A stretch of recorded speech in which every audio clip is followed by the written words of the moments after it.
Start. महोदय, बोलचाल की तथा अखबारों में प्रयुक्त होने वाली भाषा जितनी सरल हो उतना ही अच्छा है और उसको समझने में हिंदी और उर्दू बोलने वालों दोनों को ही कोई कठिनाई नहीं होनी चाहिए। वही भाषा ठीक चलेगी।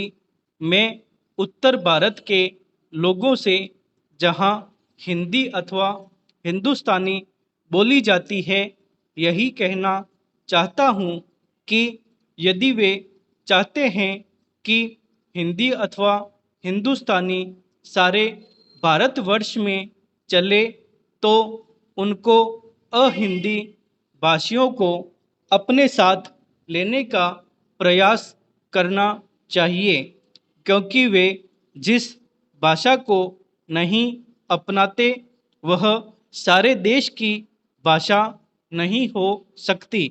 कभी कभी अहिंदी भाषी भी हिंदी में लिखने का प्रयास करते हैं। यदि उनकी हिंदी हिंदी के व्याकरण की दृष्टि से जांची जाए तो हिंदी भाषी उसे स्वीकार नहीं करेंगे। मैं उनसे यह भी कहना चाहता हूँ कि उन्हें यह समझ लेना चाहिए कि केवल हिंदी भाषा में ही नहीं बल्कि उसके व्याकरण में भी इतना हेर फेर करना पड़ेगा कि दूसरी भाषाओं के मुहावरे हिंदी भाषा में खप सकें। भाषा तभी विकसित हो सकती है। मैं आशा करता हूँ कि भाषा के इस प्रश्न को सांप्रदायिक रूप नहीं दिया जाएगा।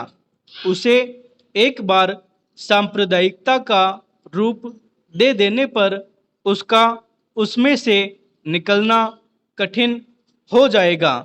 इसलिए आवश्यकता इस बात की है कि हम इस प्रश्न को सांप्रदायिकता से परे केवल एक भाषा के रूप में देखें और भाषा का अर्थ यह है कि अपनी भावनाओं और अपने विचारों को उसी के द्वारा दूसरों तक पहुंचा जा सके।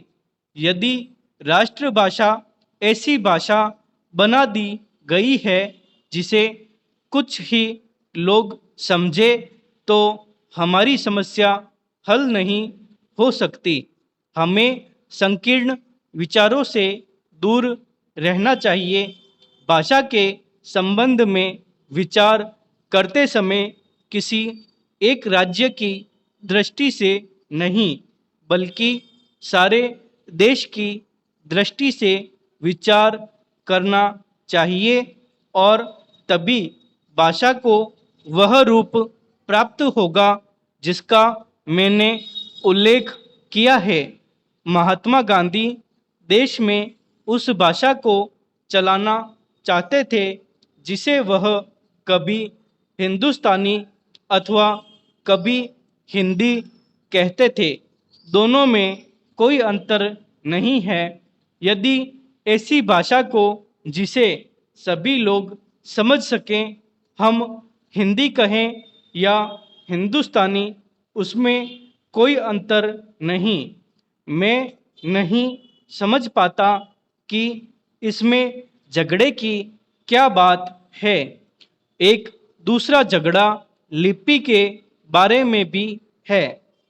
हिंदुस्तानी अरबी और नागरी दोनों लिपियों में लिखी जाती है। हमारे संविधान ने नागरी लिपि को ही माना है। इसमें जबरदस्ती की गुंजाइश नहीं है। यह खुशी की बात है। मगर हिंदुस्तान में जितने लोग बसते हैं हम उनके विचारों से अवगत होना चाहते हैं। यदि हम उनको समझना चाहते हैं तो हिंदुस्तान की जितनी लिपियां हैं उनको हमें सीखना होगा।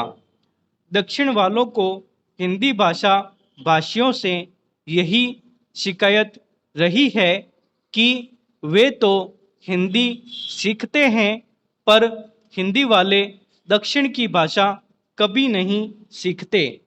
उसी प्रकार उर्दू के अक्षर हम जाने और उर्दू की किताबों से अपना परिचय रखें तो उनसे हमारा संबंध और अधिक घनिष्ठ हो सकता है।